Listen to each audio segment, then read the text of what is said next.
dengan korban pujian masuk hadirat-Mu Tuhan, berhiaskan kekudusan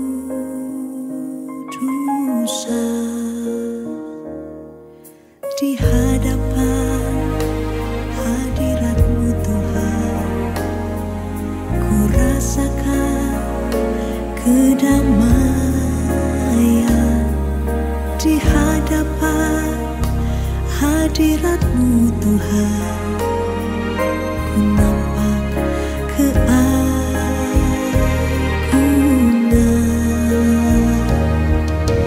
Yesus. Ku sembah Kau, sujud di hadapan-Mu. Keinginan dalam hidupku hanya untuk menyembah-Mu. Yesus, ku sembah Kau, sujud di hadapan-Mu. Keinginan dalam hidupku hanya untuk menyembah-Mu.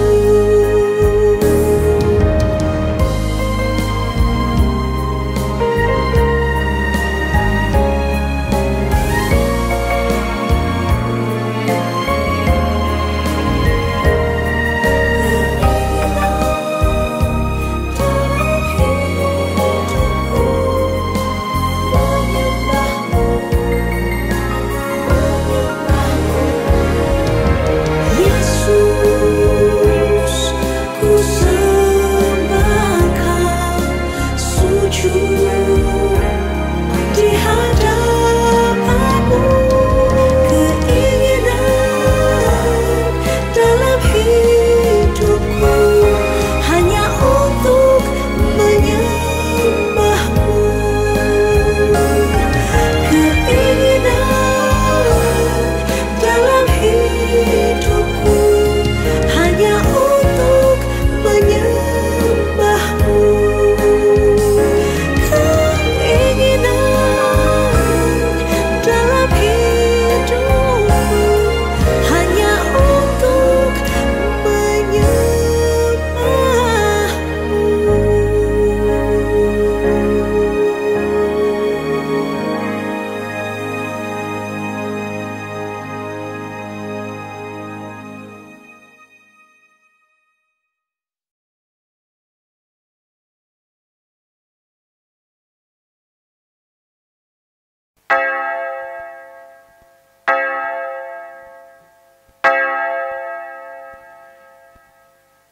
Shalom Bapak Ibu Saudara-saudara semua. Selamat hari Minggu. Puji Tuhan, pada hari ini kita punya kesempatan untuk beribadah kepada Tuhan walaupun dalam kondisi COVID yang semakin memburuk. Puji Tuhan, kita masih bisa beribadah secara online. Hal ini wajib kita syukurin. Mari kita sama-sama dengan hati yang penuh bersyukur, dengan hati yang serius kita beribadah di hadapan Tuhan, sehingga ibadah kita boleh menjadi ibadah yang berkenan di hadapan Tuhan. Mari kita saat teduh sejenak di hadapan Tuhan, agar kita boleh menyiapkan hati, kita berdiam diri untuk menerima kebaikan daripada ibadah pada hari ini. Mari kita bersaat teduh.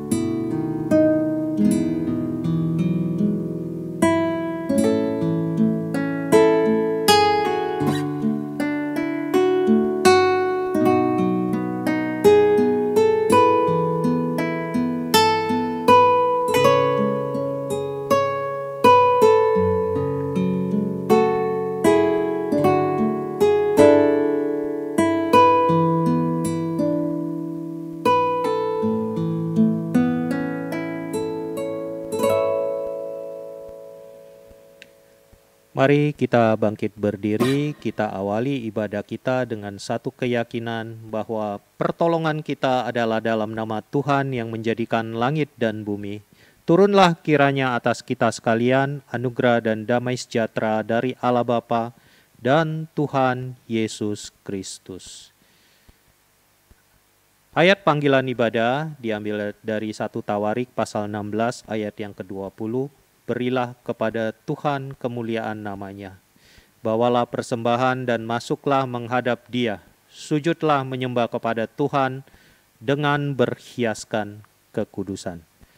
Mari kita mau menyanyikan satu lagu penyembahan. Judulnya adalah Ingat Kasih-Nya. Biarlah kita selalu boleh mengingat kasih Tuhan kepada kita. Kita boleh ingat kasih-Nya setinggi langit. Kasih-Nya sedalam lautan. Kita tidak boleh lupa kasih-Nya. Kita tidak boleh lupa anugerah-Nya. Ingat kasih-Nya.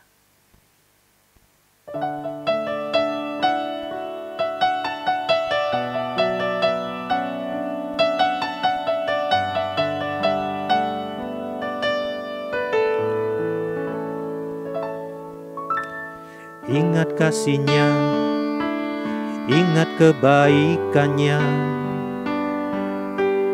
dan anugerah-Nya selamatkanku. Sebab kasih-Nya setinggi langit, kasih setia Allah Bapa kita. Besar kasih Allah bagi kita. Ingat kasih-Nya, ingat kebaikan-Nya, dan anugerah-Nya selamatkanku. Sebab kasih-Nya setinggi langit, kasih setia Allah Bapa kita. Besar kasih Allah bagi kita. Ku takkan lupa kasih-Nya, ku takkan lupa anugerah-Nya. Dia penuhkan, Dia penuhkan, Dia puaskan hasratku. Besar kasih Allah bagi kita.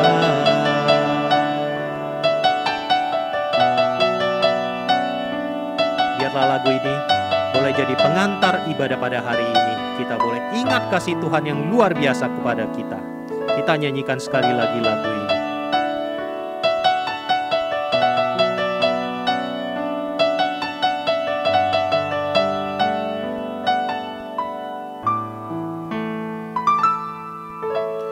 Ingat kasih-Nya, ingat kebaikan-Nya, dan anugerah-Nya selamatkanku. Sebab kasih-Nya setinggi langit, kasih setia Allah Bapa kita. Besar kasih Allah bagi takkan lupa kasih-Nya, ku takkan lupa anugerah-Nya. Dia penuhkan, Dia penuhkan, Dia puaskan hasratku.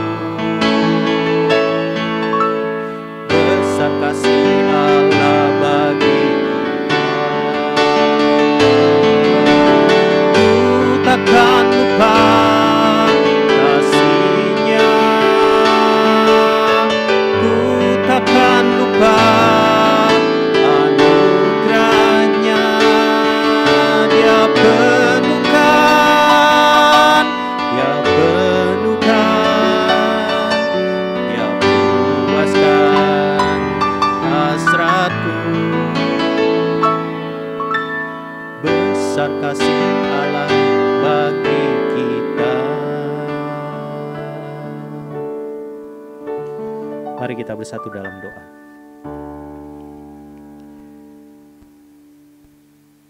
Terima kasih Tuhan, untuk saat ini kami boleh beribadah di hadapan Tuhan. Kami kembali boleh diingatkan kasih Tuhan yang luar biasa kepada kami. Anugerah Tuhan yang luar biasa kepada kami. Dan inilah yang memotivasi kami kembali untuk beribadah di hadapan Tuhan. Dan saat ini Tuhan, kami mau fokus kepada Tuhan. Kami mau berserah diri penuh kepada Tuhan di dalam ibadah pada hari ini. Kami mau serius beribadah di hadapan Tuhan. Biarlah Tuhan menilik setiap hati kami. Tuhan selidiki setiap hati kami. Agar hati kami, pikiran kami, jiwa kami boleh berfokus kepada Tuhan. Sehingga ibadah kami pada hari ini boleh menjadi ibadah yang berkenan di hadapan-Mu. Terima kasih ya Tuhan, kami serahkan ibadah kami dari awal, pertengahan, sampai akhir, dimanapun kami berada, di rumah kami masing-masing, biarlah kami boleh beribadah dengan baik. Terima kasih ya Tuhan, di dalam nama Tuhan Yesus kami berdoa dan mengucap syukur. Amin. Silakan duduk. Mari saat ini kita mau masuk ke dalam rangkaian ibadah pengakuan dosa. Ayat bimbingan pengakuan dosa diambil dari Mazmur nomor 32 ayat yang kelima. Dosaku kuberitahukan kepadamu, dan kesalahanku tidaklah kusembunyikan. Aku berkata, aku akan mengaku kepada Tuhan pelanggaran-pelanggaranku, dan Engkau mengampuni kesalahan karena dosa.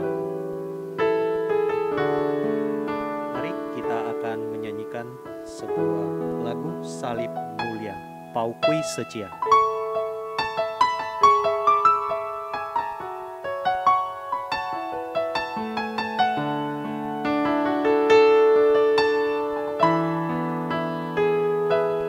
Chủ Giêsu, 我感谢你，你的身体为我而生。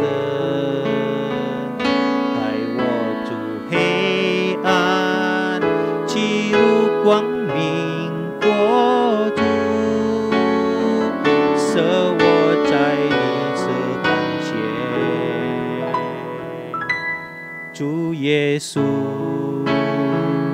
我感谢你，你的宝血为我而流，宝贵舍加上一生恩典永留，使我完全的舍有，宝贵舍加的大能，使我生命。主耶稣，我夫妇敬拜你，宝贵舍加的救恩，使我所立的约，你的爱永远不会改变。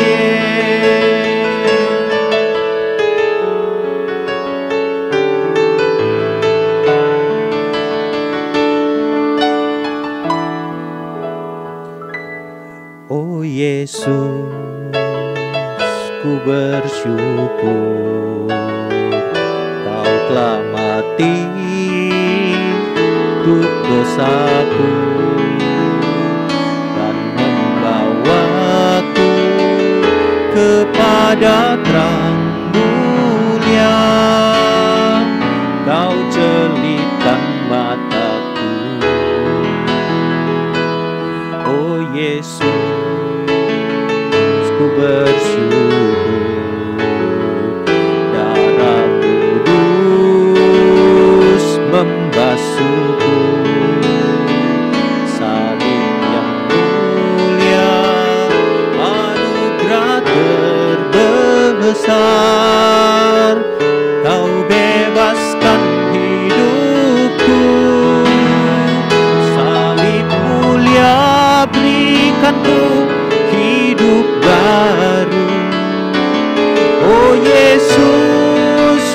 sujud sembahmu.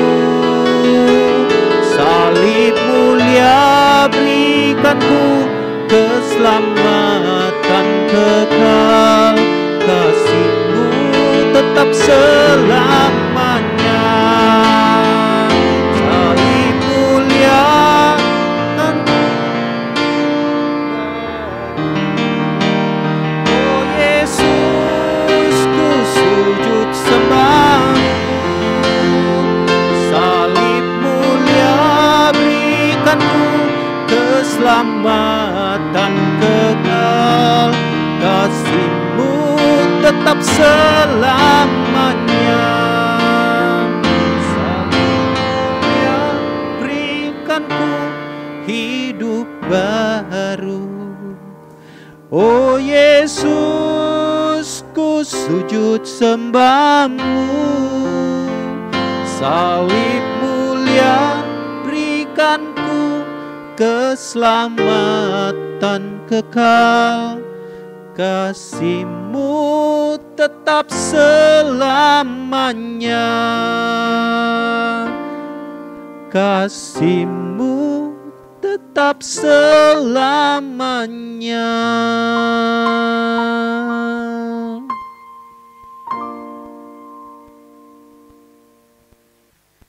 Mari Bapak Ibu Saudara-saudara sekalian, saat ini kita masuk dalam doa pengakuan dosa.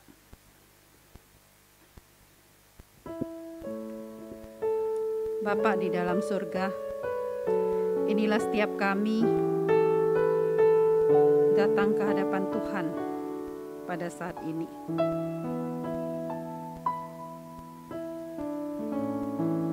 Kami tahu dan kami menyadari ya Tuhan, bahwa kami adalah orang-orang yang tidak sempurna. Kami masih dan bahkan selalu berdosa, sering melakukan perbuatan-perbuatan jahat di mata Tuhan. Bapa dalam surga, ampunilah dan kasihanilah kami ya Tuhan.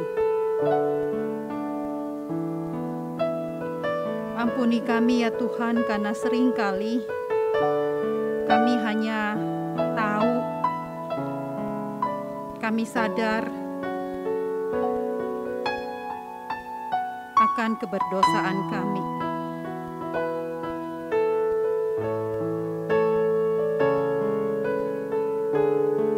Tuhan, kami tahu, kami sadar bahwa apa yang kami lakukan, apa yang ada dalam hati kami, apa yang ada di dalam pikiran kami adalah hal-hal yang jahat. Tetapi ya Tuhan, seringkali kami hanya tahu dan sadar, tetapi kami tidak bertobat. Kami tidak berbalik kepada jalan Tuhan. Kami tidak berhenti melakukan dosa ya Tuhan. Ampunilah kami ya Tuhan. Tolonglah kami ya Tuhan. Supaya kami tidak hanya tahu menyadari, tetapi kami menjadi orang-orang yang sungguh-sungguh bertobat akan dosa-dosa kami di hadapan Tuhan. Biarlah Tuhan kami menjadi orang-orang yang suka akan firman Tuhan. Hati kami menjadi hati yang baik untuk ditaburi firman Tuhan, untuk ditanamkan benih firman Tuhan. Firman Tuhan yang kami baca, yang kami dengar, biarlah itu sungguh-sungguh mengubah setiap kami. Kami sungguh-sungguh bertumbuh di dalam firman Tuhan, menjadi anak-anak Tuhan yang makin hari makin diperbaharui, menjadi anak-anak Tuhan yang makin baik, yang makin penuh kasih, yang makin kudus di hadapan Tuhan. Biarlah arah Roh Kudus terus menolong dan memimpin setiap kami. Kami bersyukur ya Tuhan untuk pengampunan Tuhan pada kami sekali lagi pada hari ini. Terima kasih ya Bapa. Demi nama Tuhan Yesus Kristus kami berdoa. Amin.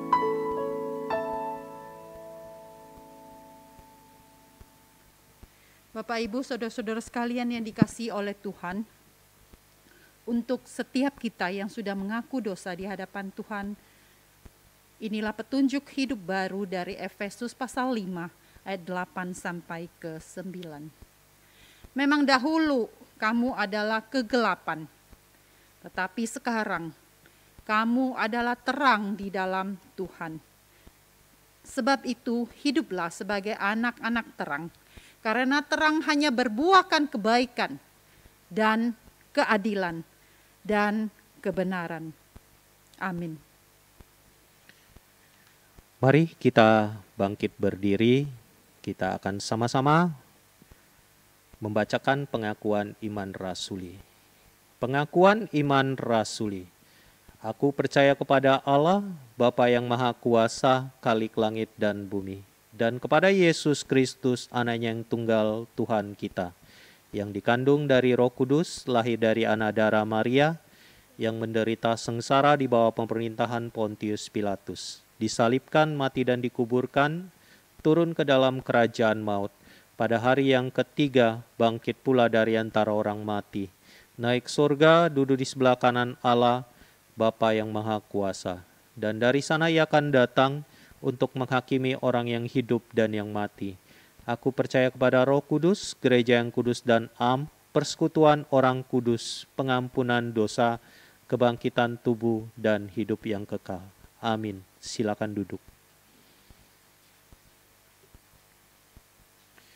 Mari saat ini kita mau mempersiapkan hati untuk masuk di dalam persembahan. Kita akan menyanyikan sebuah lagu, Wonderful Day.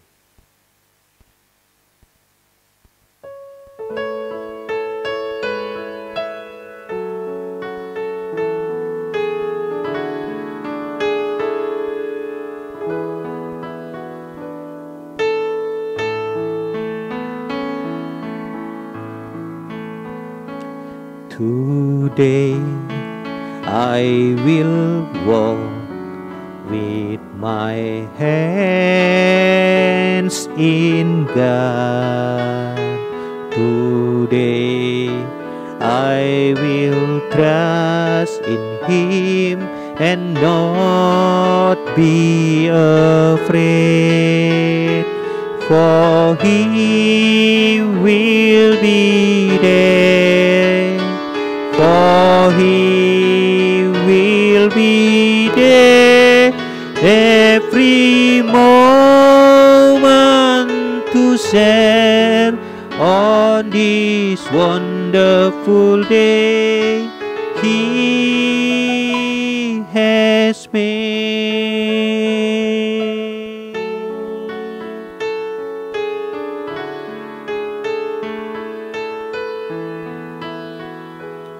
Hari bahagia dalam hidupku,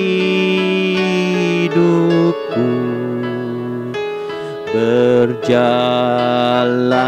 bersamamu, Yesus Tuhanku, sebab Kau sertaku,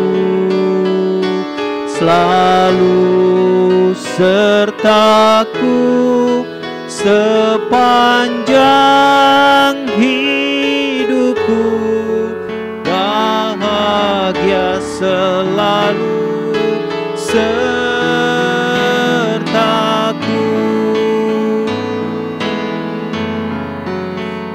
Kita nyanyikan sekali lagi, biarlah lagu ini boleh terus menjadi lagu di dalam kehidupan kita walaupun kita berada dalam keadaan susah.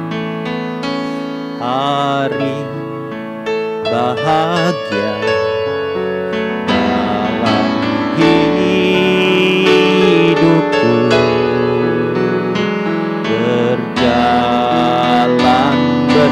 bersamamu, Yesus Tuhanku. Sebab Kau sertaku, selalu sertaku sepanjang hidupku, bahagia selalu sertaku.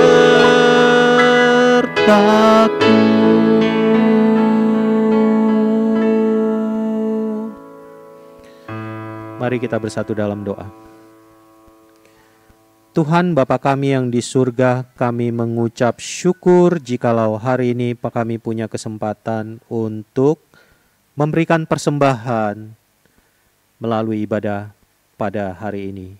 Biarlah persembahan yang dikumpulkan boleh dipergunakan seluas-luasnya untuk pekerjaan Tuhan, terlebih khusus di kota Jambi ini, agar semakin banyak orang-orang di Jambi ini boleh mengenal Tuhan, percaya kepada Tuhan, menjadi murid Tuhan, dan menjalankan amanat agung yang Tuhan sudah perintahkan. Pimpin kami ya Tuhan, kami mau menyerahkan persembahan ini ke dalam tangan Tuhan. Tuhan suci kuduskan. Di dalam nama Tuhan Yesus kami berdoa dan mengucap syukur. Amin. Mari saat ini kita persiapkan hati untuk mendengarkan firman Tuhan. Kita nyanyikan lagu ini. Dalam lagu ini berkata, Tuhan, aku ingin hidupku berarti. Aku ingin persembahkan hidupku untuk Tuhan. Tuhan, aku rindu dipakai Tuhan. Aku rela dipakai Tuhan seluas-luasnya. Pakailah aku.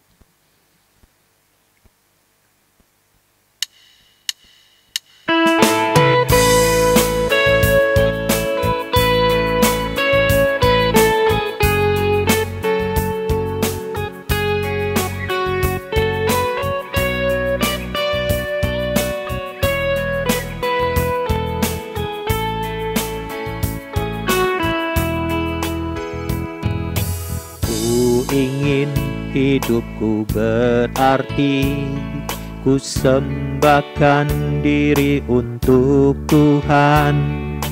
Ku rindu dipakai Tuhan, ku rela untuk dipakai Tuhan. Ku ingin hidupku berarti, ku sembahkan diri untuk Tuhan. Ku rindu dipakai Tuhan, ku rela untuk dipakai Tuhan. Pakailah aku jadi alatmu, alatmu menangkan jiwa yang belum mengenalmu. Pakailah aku jadi alatmu, alatmu agar hidupku tak sia-sia. Pakailah aku.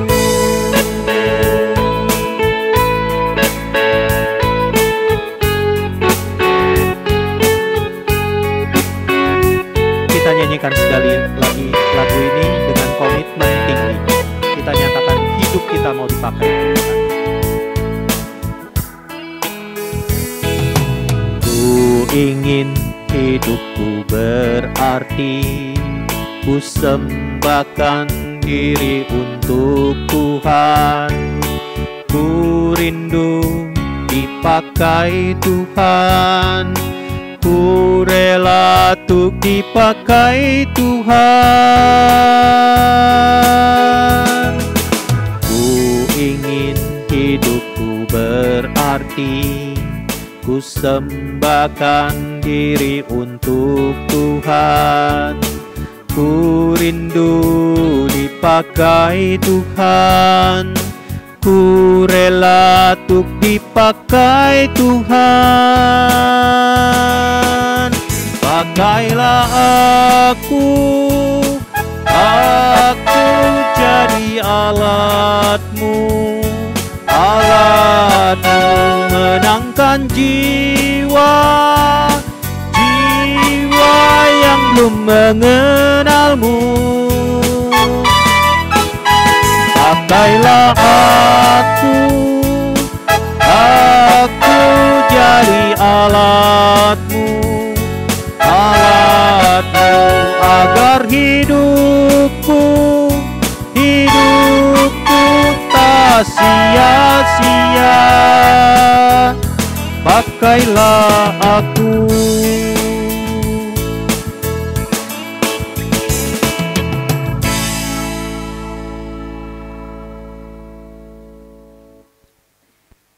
Shalom Bapak Ibu Saudara, kita bersyukur karena anugerah Tuhan kita masih bisa kembali beribadah dan merenungkan firman Tuhan pada hari ini. Walaupun mungkin saat ini kondisi membuat kita harus beribadah di tempat kita masing-masing, kita masih belum bisa beribadah di gereja, tapi kita bersyukur karena Tuhan masih berikan kita kesempatan untuk boleh bersama-sama beribadah dan mendengar firman Tuhan. Mari kita siapkan hati kita untuk mendengarkan firman Tuhan, kita berdoa. Bapa di dalam surga, terima kasih, kami bersyukur untuk kesempatan yang Tuhan berikan kepada kami hari ini untuk boleh kembali lagi mendengarkan firman-Mu. Tuhan, kami mohon Roh Kudus boleh buka hati dan pikiran kami sehingga kami boleh mengerti, memahami apa yang menjadi firman Tuhan yang ingin Tuhan sampaikan kepada kami dan kami boleh melakukannya dalam kehidupan kami sehari-hari. Tuhan pimpin waktu pemberitaan firman Tuhan ini dari awal hingga akhirnya. Di dalam nama Tuhan Yesus kami berdoa. Amin. Mari saya mengajak kita untuk bersama-sama membuka Alkitab kita dari Matius pasal 13 ayat 1 sampai 23. Matius pasal 13 ayat 1 sampai 23. Saya mengajak kita untuk boleh sama-sama memperhatikan Alkitab kita masing-masing. Kita akan dibantu dengan Alkitab suara. Pada hari itu, keluarlah Yesus dari rumah itu dan duduk di tepi danau. Maka datanglah orang banyak berbondong-bondong lalu mengerumuni dia, sehingga ia naik ke perahu dan duduk di situ, sedangkan orang banyak semuanya berdiri di pantai. Dan ia mengucapkan banyak hal dalam perumpamaan kepada mereka. Katanya, adalah seorang penabur keluar untuk menabur. Pada waktu ia menabur, sebagian benih itu jatuh di pinggir jalan. Lalu datanglah burung dan memakannya sampai habis. Sebagian jatuh di tanah yang berbatu-batu, yang tidak banyak tanahnya. Lalu benih itu pun segera tumbuh, karena tanahnya tipis. Tetapi sesudah matahari terbit, layulah ia, dan menjadi kering karena tidak berakar. Sebagian lagi jatuh di tengah semak duri, lalu makin besarlah semak itu, dan menghimpitnya sampai mati. Dan sebagian jatuh di tanah yang baik, lalu berbuah. Ada yang 100 kali lipat, ada yang 60 kali lipat, ada yang 30 kali lipat. Siapa bertelinga, hendaklah ia mendengar. maka datanglah murid-muridnya dan bertanya kepadanya. Mengapa engkau berkata-kata kepada mereka dalam perumpamaan? Jawab Yesus, Kepadamu diberi karunia untuk mengetahui rahasia kerajaan sorga, tetapi kepada mereka tidak. Karena siapa yang mempunyai, kepadanya akan diberi, sehingga ia berkelimpahan. Tetapi siapa yang tidak mempunyai, apapun juga yang ada padanya, akan diambil daripadanya. Itulah sebabnya aku berkata-kata dalam perumpamaan kepada mereka. Karena sekalipun melihat, mereka tidak melihat, dan sekalipun mendengar, mereka tidak mendengar dan tidak mengerti. Maka pada mereka genaplah nubuat Yesaya yang berbunyi, kamu akan mendengar dan mendengar, namun tidak mengerti. Kamu akan melihat dan melihat, namun tidak menanggap. Sebab hati bangsa ini telah menebal, dan telinganya berat mendengar, dan matanya melekat tertutup. Supaya jangan mereka melihat dengan matanya, dan mendengar dengan telinganya, dan mengerti dengan hatinya, lalu berbalik, sehingga aku menyembuhkan mereka. Tetapi berbahagialah matamu, karena melihat, dan telingamu karena mendengar. Sebab aku berkata kepadamu, sesungguhnya banyak nabi dan orang benar ingin melihat apa yang kamu lihat, tetapi tidak melihatnya. Dan ingin mendengar apa yang kamu dengar, tetapi tidak mendengarnya. Karena itu, dengarlah arti perumpamaan penabur itu. Kepada setiap orang yang mendengar firman tentang kerajaan sorga, tetapi tidak mengertinya, datanglah si jahat dan merampas yang ditaburkan dalam hati orang itu. Itulah benih yang ditaburkan di pinggir jalan. Benih yang ditaburkan di tanah yang berbatu-batu ialah orang yang mendengar firman itu dan segera menerimanya dengan gembira. Tetapi ia tidak berakar dan tahan sebentar saja. Apabila datang penindasan atau penganiayaan karena firman itu, orang itu pun segera murtad.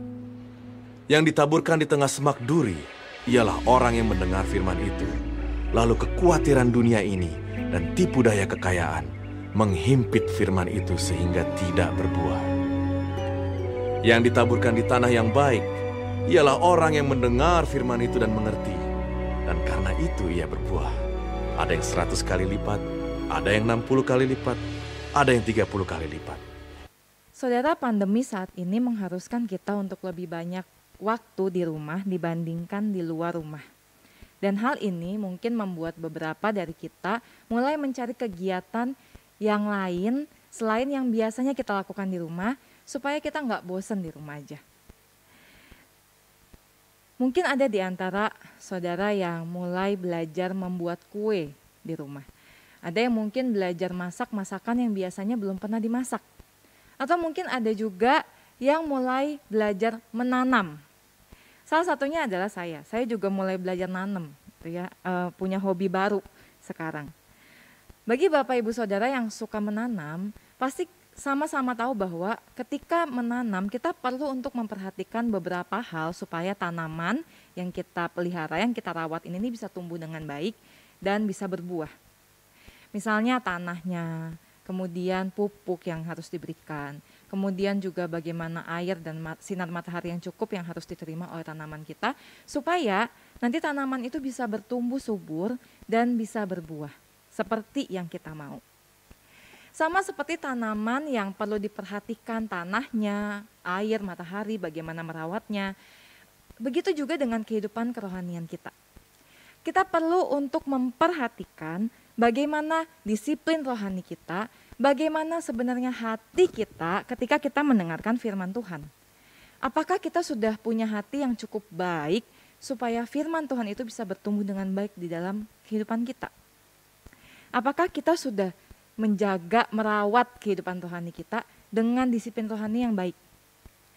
Hari ini kita akan sama-sama belajar pentingnya menjaga kehidupan rohani kita. Pentingnya kita untuk punya hati yang siap di dalam menerima firman Tuhan melalui perumpamaan yang hari ini kita baca. Yesus menggunakan perumpamaan sebagai salah satu cara dia mengajar. Perumpamaan digunakan oleh Yesus biasanya terkait dengan kerajaan Allah. Yesus ingin supaya para pendengarnya pada waktu itu melihat apa yang Yesus lakukan, apa yang Yesus ajarkan itu berbeda dari orang-orang yang mengajar pada waktu itu. Jadi Yesus berharap supaya para pendengar waktu itu punya perspektif yang berbeda terhadap apa yang Yesus lakukan. Oleh sebab itu Yesus menggunakan kisah-kisah perumpamaannya dengan sesuatu hal yang sebenarnya cukup familiar, cukup biasa di kalangan orang-orang pada zaman itu. Seperti contohnya perumpamaan yang hari ini kita baca tentang penabur. Banyak dari para pendengar Yesus, orang-orang yang hidup pada zaman itu bekerja bercocok tanam. Jadi penabur, benih, tanah itu bukanlah sesuatu hal yang baru bagi mereka. Yesus berharap supaya dengan menggunakan perumpamaan ini sebenarnya para pendengar itu bisa jadi lebih memahami apa maksudnya. Apa maksud yang ingin dia ajarkan. Tapi Yesus sadar bahwa memang pada akhirnya orang-orang banyak ini tidak akan sepenuhnya memahami pengajarannya. Oleh sebab itu di dalam Matius secara khusus perumpamaan-perumpamaan Yesus itu sebenarnya lebih ditujukan untuk para murid Tuhan Yesus yang akan bersama-sama dengan Yesus, yang akan melihat kematian Yesus dan bahkan akan melanjutkan pelayanan Yesus setelah Yesus naik ke surga. Yesus memilih para murid untuk lebih memahami apa yang Yesus ajarkan, apa yang Yesus ingin lakukan, karena Yesus tahu bahwa mereka ini nantinya yang akan melanjutkan pelayanan Yesus. Ada satu hak istimewa yang Tuhan berikan kepada para murid. Sehingga kita bisa lihat di dalam perikop yang kita baca tadi, Yesus menjelaskan makna dari perumpamaan yang Yesus berikan tentang penabur ini hanya kepada para murid, bukan kepada orang banyak. Saudara, sejauh mana kita menyadari bahwa ketika kita bisa mengenal Tuhan, bisa memahami firman Tuhan, bahkan punya relasi pribadi dengan Tuhan, itu adalah sebuah hak istimewa, sebuah kesempatan yang spesial yang kita miliki. Pernahkah kita bersyukur karena Tuhan berikan kesempatan ini kepada kita? Atau jangan-jangan kita sudah terlalu terbiasa dengan kekristenan kita, dengan kehidupan Kristen kita, sampai-sampai momen ketika kita bisa mendengar firman Tuhan, memahami firman Tuhan, punya relasi pribadi dengan Tuhan, itu tidak lagi menjadi sesuatu yang menyukakan hati kita. Saya harus akui ketika saya mempersiapkan bagian ini, saya pun merasa tertegur. Sekian lama saya menjadi orang Kristen, saya lahir dari keluarga Kristen, dan bahkan saat ini saya menyerahkan hidup saya sepenuhnya untuk sepenuh waktu menjadi hamba Tuhan. Seringkali pada akhirnya persiapan pelayanan saya atau persiapan khotbah itu bukan lagi menjadi sesuatu yang menyukakan. Padahal ini adalah sebuah kesempatan yang spesial yang Tuhan berikan kepada saya secara pribadi. Saya mengajak kita boleh sama-sama di dalam khotbah ini, sepanjang khotbah ini, merenungkan sebenarnya bagaimana kita meresponi kesempatan-kesempatan yang Tuhan berikan kepada kita ketika kita bisa mendengarkan firman Tuhan. Dalam perumpamaan tentang penabur ini, Yesus sedang menekankan tentang tanah yang sebenarnya dilalui oleh penabur itu, bukan penaburnya. Fokus Tuhan adalah kepada tanahnya. Yesus memberikan gambaran ada 4 jenis tanah. Tanah yang pertama itu tanah di pinggir jalan. Jadi tanah ini nih biasanya dilalui oleh orang untuk berjalan, sehingga tanah ini tidak memiliki kedalaman. Tidak ada ruang bagi benih yang jatuh di tanah itu untuk bertumbuh, karena memang tidak ada tempat. Oleh sebab itu sangat mudah bagi burung-burung untuk memakan benih yang ada di pinggir jalan itu, karena benih itu tidak akan berubah wujud, tidak akan berubah bentuk, karena memang tidak bisa bertumbuh. Tanah yang kedua adalah tanah berbatu. Tanah ini punya sedikit kedalaman, tapi kemudian ada banyak batu-batu di dalam tanah itu. Oleh sebab itu benih yang jatuh di tanah yang berbatu ini bisa tumbuh sedikit, tapi ketika akar dari benih itu mau mencoba mencari air lebih dalam lagi, itu terhalang oleh batu-batuan.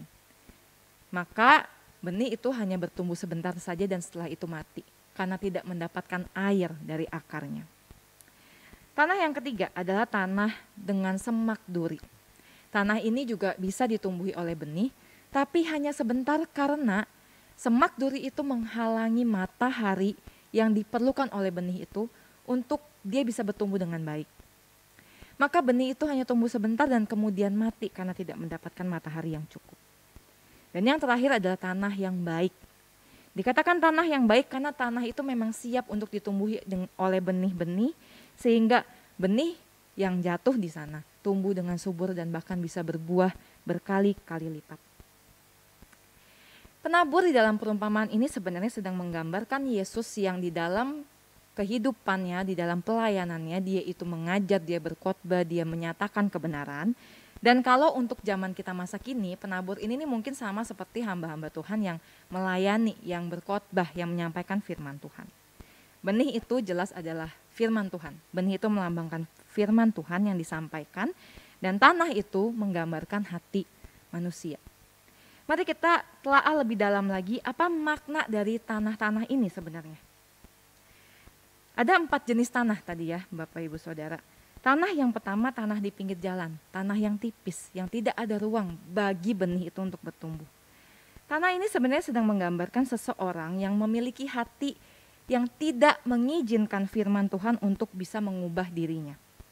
Ketika orang ini mendengarkan firman Tuhan, firman itu seperti hanya masuk telinga kiri kemudian keluar telinga kanan sehingga tidak mungkin menetap di dalam hatinya. Ketika ada firman Tuhan yang mungkin menegur, ya orang ini cuek aja, nggak peduli, ya, karena tidak sungguh-sungguh mendengarkan firman Tuhan. Firman Tuhan itu lewat begitu saja, sehingga sangat mudah bagi iblis untuk mengambil benih firman Tuhan yang baru saja dia dengar. Dia dengar saat itu, tapi dalam waktu beberapa menit saja, bisa saja orang ini sudah melupakan firman itu. Sehingga tidak ada perubahan di dalam kehidupannya, tidak ada yang bisa dilakukan oleh firman Tuhan, karena dia memang tidak mengizinkan firman Tuhan untuk mengubah kehidupannya. Yang paling nyata yang bisa terlihat dari kehidupan orang dengan tanah di pinggir jalan ini adalah orang itu bisa tahu firman Tuhan ngomong apa, dia tahu ada firman Tuhan yang ngomong seperti itu, tapi firman itu hanya diketahui dan tidak merubah kehidupannya. Hidupnya sama saja seperti dia sebelum mengenal Tuhan, hidupnya sama saja seperti orang-orang yang bahkan tidak mengenal Tuhan. Ini makna di tanah di pinggir jalan. Tanah yang kedua, tanah yang berbatu. Itu sedang menunjukkan orang yang hatinya itu bersuka cita ketika mendengarkan firman Tuhan, yang akan mengangguk-ngangguk, akan mengatakan haleluya amin ketika mendengar firman Tuhan, tapi tidak mampu menerima fakta bahwa mungkin ada penderitaan dan pergumulan yang harus dihadapi sebagai pengikut Kristus. Orang ini pengen aman di dunia ini, tapi dia juga pengen aman di dalam kekristenannya. Dia tidak mau memilih salah satu. Dia mau tetap ikut Yesus, tapi dia tidak mau melepaskan dunia ini. Dia mau menjadi pengikut Kristus, tapi tidak mau menyangkal diri dan memikul salib. Oleh sebab itu, ketika ada pergumulan datang, orang ini akan cenderung meninggalkan Tuhan. Dia lebih memilih untuk mengikuti arus dunia ini, karena dia hidup di dunia ini. Itu adalah arti dari tanah yang berbatu. Tanah yang ketiga, tanah dengan semak duri. Itu sedang menunjukkan orang yang tidak mau melepaskan hal-hal duniawi yang menghalangi orang itu untuk sepenuhnya ikut Tuhan. Berbeda dari yang tanah yang berbatu, kalau tanah yang berbatu orang ini mau aman di dua-duanya. Kalau tanah dengan semak duri ini bahkan firman Tuhan itu tidak menjadi prioritas dalam kehidupannya. Bagi dia, prioritas dia hanyalah kenyamanannya, ambisinya, keinginannya yang bisa terpenuhi di dunia ini. Bagi dia, ketika dia bisa mendapatkan apa yang menjadi keinginannya, dia aman di dunia ini. Dia tidak memprioritaskan firman Tuhan sebagai hal yang sesungguhnya membuat dia aman. Oleh sebab itu orang ini akan cenderung mengatur segala sesuatu dalam kehidupannya. Dia tidak membiarkan Tuhan mengatur kehidupannya. Dia akan merasa aman ketika dia bisa mengatur apa yang harus dia jalani dalam kehidupannya ini. Orang yang seperti ini lupa kalau dia punya Allah yang bisa memberikan rasa aman sepenuhnya. Sementara tanah yang terakhir, tanah yang baik, tanah yang subur, tanah yang seharusnya paling ideal dimiliki oleh orang-orang percaya. Tanah ini menggambarkan orang yang tahu bahwa mungkin dalam kehidupan di dunia ini akan ada penderitaan, pergumulan hidup yang harus dihadapi, tapi justru karena itulah, karena dia tahu akan ada pergumulan hidup itu, dia menantikan firman Tuhan untuk menguatkan dia. Oleh sebab itu orang dengan hati yang seperti tanah subur ini, firman Tuhan itu tuh tumbuh dengan sangat mudah karena dia memang sudah menantikannya. Dia sudah menyiapkan hatinya untuk benih firman Tuhan itu bisa tumbuh di dalam hatinya. Bisa berakar bahkan sampai berbuah berkali-kali lipat. Orang yang seperti ini mungkin akan menghadapi penderitaan. Tapi dia tidak akan kalah pada penderitaan itu karena ada janji firman Tuhan yang dia simpan di dalam hatinya. Ada pengharapan bagi orang yang seperti ini. Dia boleh hidup di dalam pengharapan akan pertolongan Tuhan ketika kesulitan datang di dalam kehidupannya. Bapak Ibu Saudara, saat ini kita semua ada dalam kondisi yang tidak mudah. Kondisi pandemi COVID yang tidak tahu sampai kapan akan berakhir, membuat mungkin banyak di antara kita mulai frustrasi. Kita mulai lelah dengan kondisi ini, melihat berita malah makin parah nih kondisi COVID yang ada di Indonesia. Tapi saya bertemu dengan beberapa orang yang bahkan saat dia terkena COVID dan dia harus dirawat di rumah sakit, dia masih bisa dengan bersuka cita mengatakan bahwa apa yang dia alami ini adalah bagian dari rencana Tuhan. Dia masih tetap mau melayani walaupun mungkin harus ada selang oksigen di hidungnya. Dia merasa dia masih kuat, dia masih bisa untuk melayani Tuhan. Bagi dia masih diberikan kesempatan untuk boleh melayani Tuhan dan dia mau tetap melayani Tuhan. Kenapa dia bisa berpikir seperti itu? Kenapa tetap ada semangat seperti itu dalam hatinya? Saya yakin dia ini adalah contoh orang yang memiliki hati seperti tanah yang subur itu. Di tengah kesakitannya, di tengah kesulitannya, orang ini tetap punya harapan di dalam Tuhan. Dia tetap yakin bahwa apa yang dia jalani itu bagian dari rencana Tuhan. Dia pegang janji firman Tuhan itu. Saudara, tanah yang mana yang kita miliki saat ini? Di dalam perumpamaan ini Yesus sebenarnya ingin menyatakan, menunjukkan kepada kita bahwa di dalam mengikut Kristus, berjalan bersama dengan Tuhan, kita itu perlu untuk mempersiapkan seluruh hati dan pikiran kita untuk mendengarkan apa yang jadi maunya Tuhan. Dan kita tahu apa yang jadi maunya Tuhan itu melalui firman Tuhan. Bagaimana kita bisa memiliki hati seperti tanah yang subur itu?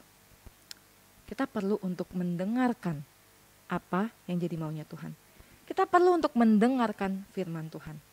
Saudara, ada perbedaan antara mendengar dan mendengarkan. Ketika kita mendengar, kita cenderung tidak fokus, tidak memberikan perhatian kepada si pembicara. Jadi kita mungkin aja dengar pembicara itu ngomong apa, tapi kemudian kita bisa lupa apa yang dia omongin. Tapi ketika kita mendengarkan, kita itu memberikan fokus kita, memberikan perhatian kita kepada pembicara itu. Sehingga kita bisa mengingat apa yang dikatakan oleh pembicara itu. Dan Tuhan minta kita untuk mendengarkan firman Tuhan. Kita perlu untuk fokus, kita perlu untuk memberikan perhatian pada apa yang firman Tuhan sampaikan kepada kita. Oleh sebab itu, supaya benih firman Tuhan itu yang sudah kita dengarkan itu bisa tumbuh dengan cukup baik, dengan baik, kita perlu punya hati yang mau terbuka dan taat pada firman Tuhan. Kita mau terbuka untuk ditegur, dinasihati oleh firman Tuhan, dan kita mau untuk menaati teguran dan nasihat dari firman Tuhan itu. Lalu bagaimana kita bisa mendengarkan firman Tuhan dengan baik? Jelas kita perlu untuk mempersiapkan diri kita dan mempersiapkan hati kita. Kalau kita tidak pernah dengan sungguh-sungguh mempersiapkan diri kita untuk fokus mendengarkan firman Tuhan, bagaimana mungkin firman Tuhan bisa masuk ke dalam hati kita? Bagaimana mungkin kita bisa mengingat apa yang dikatakan oleh firman Tuhan kalau kita tidak mempersiapkan diri dengan baik? Oleh sebab itu kita perlu untuk mempersiapkan diri kita, Bapak Ibu Saudara, ketika kita mendengarkan firman Tuhan. Dan bagaimana firman Tuhan bisa bertumbuh subur dan akhirnya berbuah di dalam hati kita? Kita perlu menyadari bahwa ada banyak penghalang yang mungkin membuat kita sulit untuk menerima firman Tuhan. Penghalang-penghalangnya mungkin karena diri kita yang tidak siap tadi untuk mendengarkan firman Tuhan, tapi mungkin juga karena kita yang tidak mau membiarkan firman Tuhan merubah hidup kita, seperti orang yang memiliki hati tanah yang seperti di pinggir jalan itu. Atau mungkin juga karena ada ambisi, kenyamanan, keinginan yang lebih kita prioritaskan dibandingkan firman Tuhan itu sendiri. Bagaimana supaya firman Tuhan bisa bertumbuh dan bisa berbuah? Kita perlu mengakui bahwa hal-hal ini yang menghalangi kita ini, dan kita perlu serahkan kepada Tuhan. Kita mohon Tuhan untuk menolong kita bisa mengatasi hal-hal ini. Kita boleh punya keinginan, kita boleh punya harapan. Tapi kita harus bawa itu semua untuk kemuliaan Tuhan, kembali kepada Tuhan. Jangan sampai keinginan-keinginan kita itu justru akhirnya menghalangi firman Tuhan untuk bisa bertumbuh di dalam kehidupan kita. Sekarang pertanyaannya saudara, dengan kondisi ibadah online yang harus kita jalani saat ini, bagaimana sikap kita ketika kita beribadah dan mendengarkan firman Tuhan? Apakah kita sudah sungguh-sungguh mempersiapkan diri kita? Atau jangan-jangan kita masih sambil-sambil makan, sambil masak, sambil main handphone, sambil tiduran? Apakah sikap sambil-sambil ini sudah menunjukkan bahwa kita sungguh-sungguh siap untuk mendengarkan firman Tuhan? Apakah sikap ini sudah menunjukkan bahwa hati kita siap untuk menerima benih firman Tuhan itu? Mari hari ini saya mau mengajak kita untuk mengevaluasi diri kita masing-masing. Apa yang sesungguhnya masih menghalangi firman Tuhan untuk bisa kita dengarkan dengan baik? Apa yang masih menghalangi firman Tuhan untuk bisa bertumbuh dan mengubah kehidupan kita.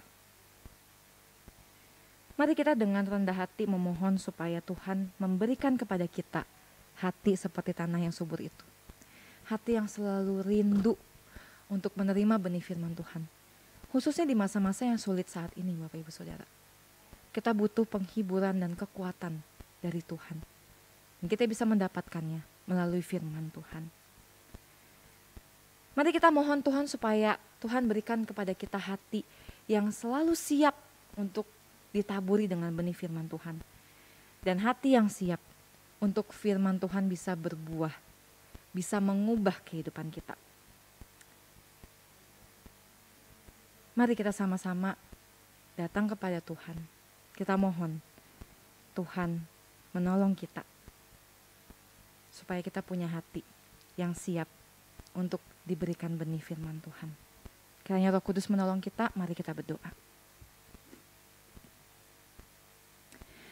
Bapak di dalam surga, kami sungguh bersyukur untuk firman Tuhan yang Tuhan boleh berikan kepada kami, yang mengajar kami untuk boleh sungguh-sungguh melihat kedalaman hati kami.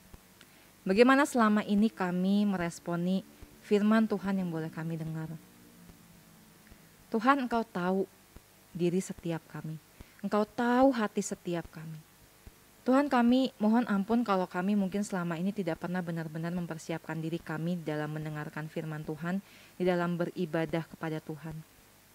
Biarlah ya Tuhan, hari ini ketika kami mendengar firman Tuhan, setiap kami boleh mengambil satu komitmen untuk kami mau mempersiapkan diri kami, mempersiapkan hati kami, supaya di dalam ibadah-ibadah yang kami sama-sama jalani, kami boleh dipenuhi dengan firman Tuhan. Dan firman Tuhan boleh bertumbuh, boleh berbuah, dan hidup kami boleh diubahkan oleh firman Tuhan. Kami sungguh mohon belas kasihan dan pimpinan Tuhan bagi setiap kami. Tolong kami ya Tuhan yang lemah ini, biarlah ya Tuhan firman hari ini boleh sungguh-sungguh kami ingat. Dan biarlah ya Tuhan firman hari ini boleh menguatkan kami untuk lebih lagi Tuhan di dalam ibadah yang harus kami jalani khususnya secara online saat ini. Kami boleh mempersiapkan diri kami dengan lebih serius dan kami mau fokus pada apa yang menjadi peringatan nasihat dari firman Tuhan kepada kami. Terima kasih Tuhan, kami mohon Roh Kudus yang boleh teguhkan firman ini dalam hati kami. Dan biarlah ya Tuhan Roh Kudus juga yang ingatkan kami terus supaya kami boleh menjadi pelaku-pelaku firman. Di dalam nama Tuhan Yesus kami berdoa dan bersyukur. Amin. Shalom Bapak Ibu Saudara-saudara sekalian yang dikasihi oleh Tuhan. Puji Tuhan hari ini kita bisa kembali bertemu di dalam ibadah ini.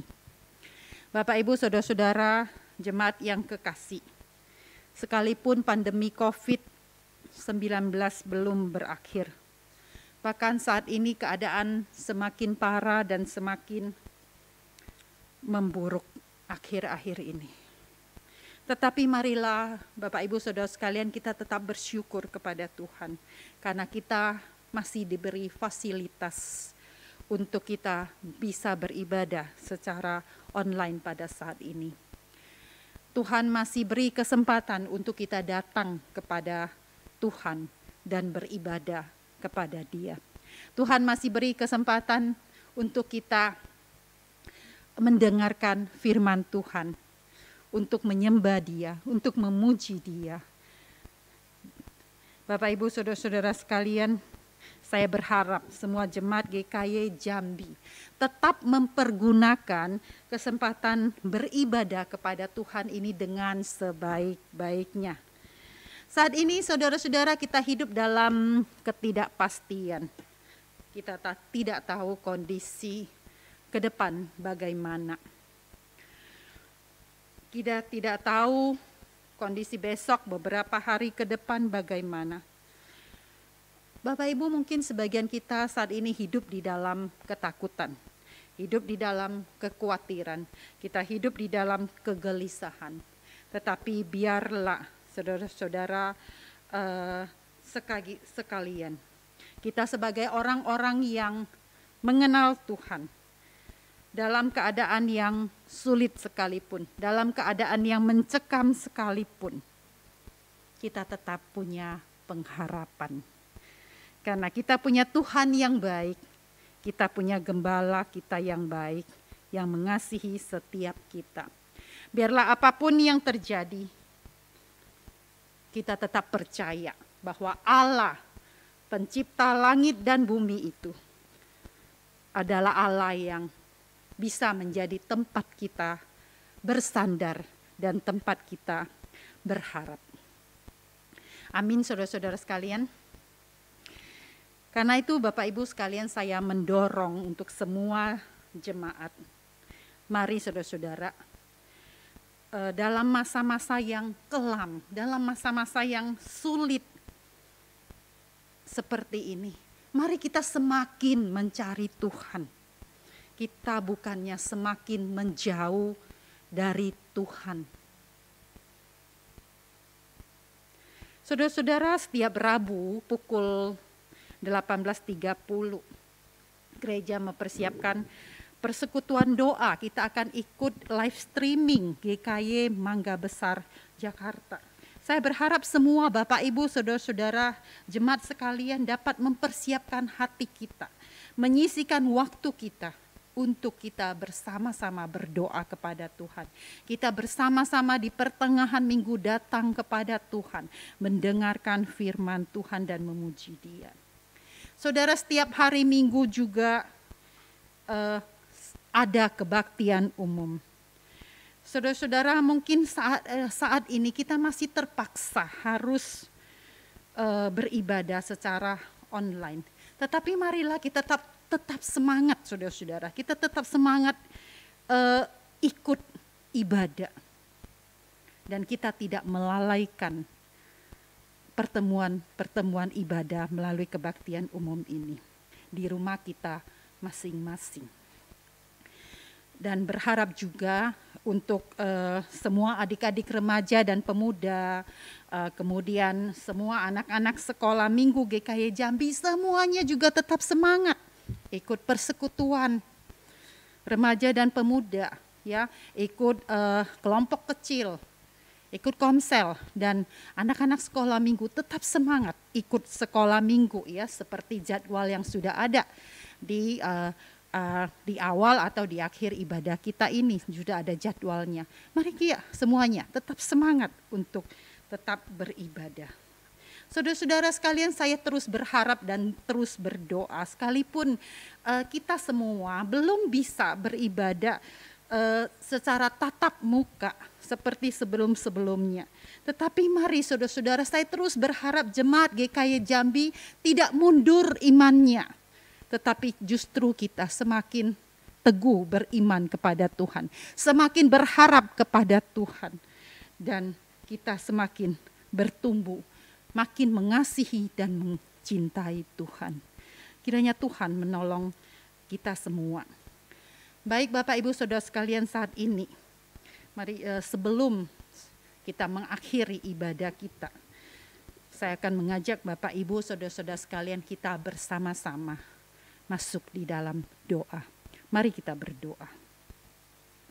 Bapa di dalam surga, kami datang ke hadapan Tuhan sekali lagi pada saat ini, ya Tuhan. Kami berdoa, ya Tuhan, biarlah Tuhan menolong khususnya untuk jemaat GKY Jambi, ya Tuhan. Biarlah jemaat GKY Jambi tetap menjadi jemaat yang setia, menjadi jemaat yang tetap beriman kepada Tuhan dalam kondisi apapun.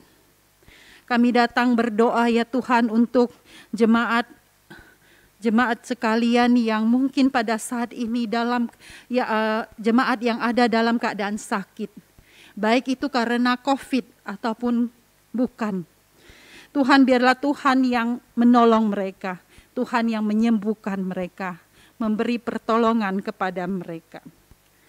Bapa di surga, kami berdoa untuk semua jemaat yang pada saat ini mengalami banyak pergumulan, baik dalam pergumulan dalam keluarga, pergumulan dalam pekerjaan, pergumulan dalam iman, pergumulan dalam banyak hal, pergumulan dalam sakit penyakit. Tuhan, biarlah Tuhan yang menolong mereka. Tuhan menolong, memberikan jalan keluar.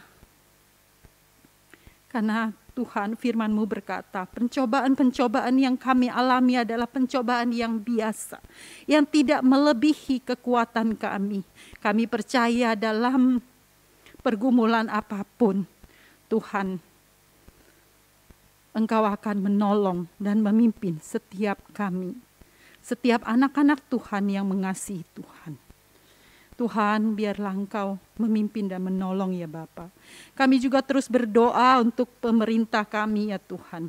Kami berdoa untuk Bapak Presiden, seluruh menteri dan seluruh jajaran dalam pemerintahan ya Tuhan. Biarlah Tuhan menolong mereka, memimpin mereka, terus beri hikmat, terus beri pertolongan, kesehatan dan kekuatan supaya setiap keputusan-keputusan yang diambil adalah keputusan-keputusan yang baik untuk seluruh bangsa Indonesia ini. Tuhan, tolonglah pemerintah kami. Kami berdoa juga untuk khususnya pemerintah yang ada di daerah-daerah, Tuhan yang juga pimpin, khususnya pemerintah Kota Jambi. Biarlah Tuhan yang juga pimpin mereka, supaya pemerintah Kota Jambi juga dapat memimpin masyarakat di Kota Jambi ini dengan sebaik-baiknya. Khususnya dalam masa COVID-19, dalam kondisi yang semakin tidak baik ini, biarlah Tuhan juga menolong memimpin mereka supaya dapat mengambil keputusan-keputusan yang tepat dan baik untuk kesehatan, untuk kebaikan semua masyarakat Kota Jambi. Terima kasih ya Bapa di dalam surga. Terima kasih karena kami punya gembala yang baik, yang terus menuntun kami, bukan hanya ketika kami ada di padang rumput yang hijau, tetapi di dalam kekelaman sekalipun, Tuhan tetap ada bersama-sama dengan kami. Terima kasih Bapa, kami mengucap syukur punya Allah seperti Engkau. Di dalam nama Tuhan Yesus Kristus kami berdoa. Amin. Bapak, Ibu, saudara-saudara sekalian, kita akan mengakhiri ibadah kita pada hari ini. Dengarkanlah ayat pengutusan yang diambil dari Lukas pasal 8, ayat yang ke-15. Yang jatuh di tanah yang baik itu ialah orang yang setelah mendengar firman itu, menyimpannya dalam hati yang baik dan mengeluarkan buah dalam ketekunan. Doksologi.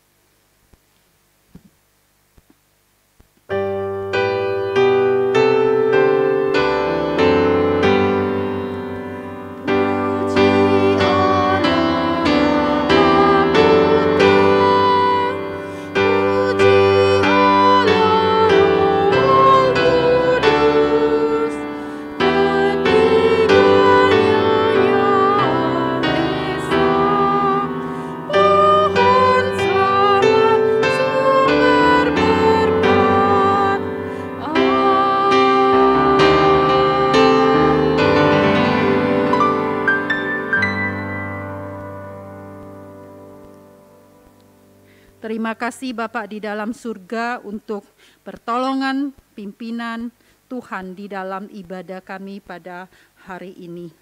Kiranya Allah Tritunggal terus memberkati dan menolong kami terus-menerus.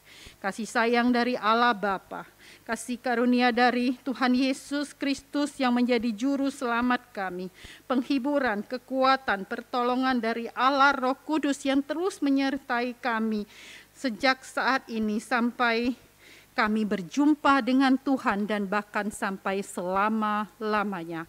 Amin.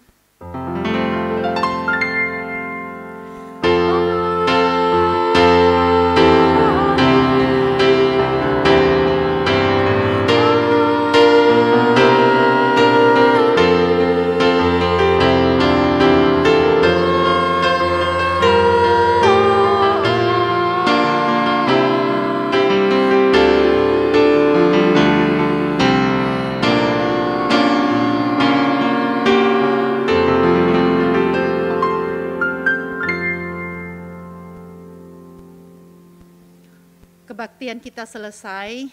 Tuhan kiranya memberkati Bapak Ibu Saudara-saudara sekalian dimanapun berada.